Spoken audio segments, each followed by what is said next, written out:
আমার চ্যানেলে সকল বন্ধুকে জানাই স্বাগত। আমি আবার চলে এলাম একটি রেসিপি নিয়ে।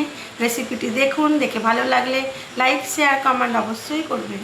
আর যদি নতুন বন্ধু হয়ে থাকেন একটা সাবস্ক্রাইব করে দেবেন। আজ আমি বানাবো মোচা। মোচা দিয়ে আজকে ঘন্ট বানাবো, সেটা নিরামিষ। তার জন্য আমি মোচাটাকে ভালো করে ছাড়িয়ে নিয়েছি। মোচা ছাড়ানোটা আমার আগের ভিডিওগুলিতে আপনারা পেয়ে যাবেন। আজ আর মোচা ছাড়ানোটা দেখালাম না। মোচাটাকে ছাড়িয়ে নিয়ে নুন আর হলুদ দিয়ে জলে একটু ভাপিয়ে নেব। আর এর মধ্যে কি মশলা দেবো সেটা দেখাই, চলুন।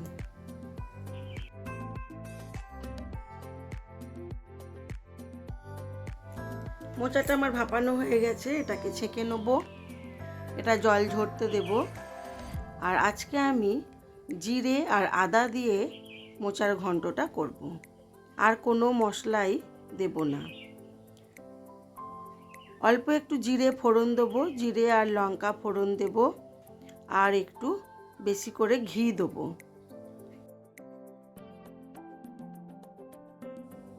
কড়া গরম হয়ে গেছিল, দিয়ে দিলাম লঙ্কা আর গোটা জিরে ফোড়ন। আপনারা চাইলে তেজপাতা আর গোটা গরম মশলাও দিতে পারেন। আমার কাছে তেজপাতা আর গোটা গরম মশলাটা নেই, তাই দিলাম না। এইবারে দিয়ে দিলাম আলু আর অল্প একটু বেগুন আমি দিয়েছিলাম।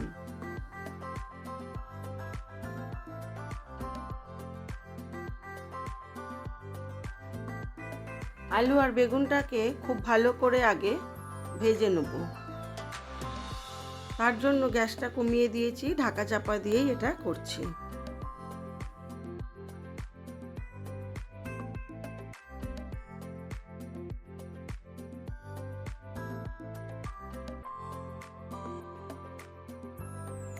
আলুটা কষানো হয়ে গেছে, দিয়ে দিলাম আদা ও জিরে বাটা।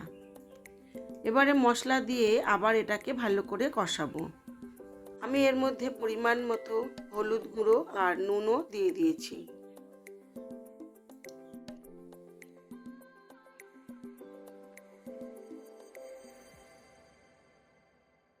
খুব ভালো করে সবজির সাথে মশলাটা কষানো হয়ে গেছে, দিয়ে দিলাম ভাপিয়ে রাখা মোচাটা। এবারে এটাকে আবার একটু কষিয়ে নেব। আর এর মধ্যে দেবো স্বাদ মতো নুন ও চিনি। নুন আগে একটু দিয়েছিলাম, তবে সবজির মধ্যে দেওয়া হয়নি, তাই আরও একটু নুন ও চিনি দিয়ে দেবো।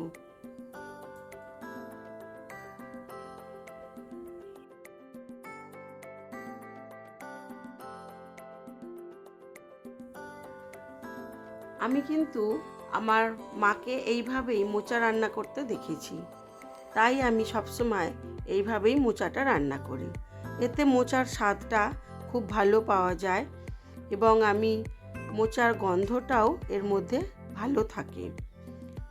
খুব বেশি কিছু মশলা বা বেশি কিছু সবজি দিয়ে দিলেও মোচার গন্ধটা অতটাও আসে না এবং তখন মোচার স্বাদটাও অনেকটা হারিয়ে যায়। সেই জন্য আমি মায়ের মতো করেই মোচাটাকে রান্না করলাম। আমার মা সবসময়ই ঘি গরম মশলা ফোড়ন দিয়েই মোচা রান্না করতেন।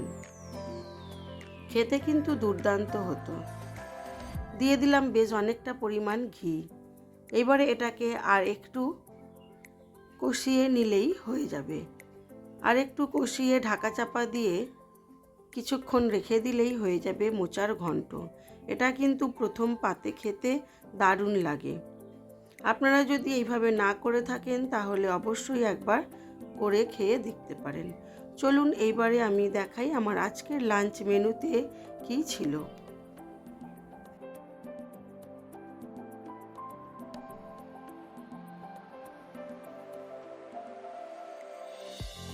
আমার আজকের লাঞ্চ মেনুতে ছিল সাদা ভাত, বেগুন ভাজা, মোচার ঘন্ট, আর ছিল একটু ছানা ভাপা, ছিল ঝিঙে দিয়ে মুসুর ডাল, আর ছিল আলু পটলের একটি তরকারি পোস্ত দিয়ে, এটাও খেতে অসাধারণ হয়। আর ছিল আমের চাটনি ও পাকা আম।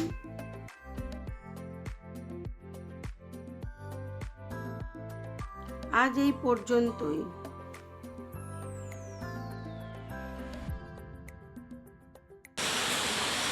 আজ এই পর্যন্ত। সবাই ভালো থাকবেন, সুস্থ থাকবেন, নিজেদের খেয়াল রাখবেন।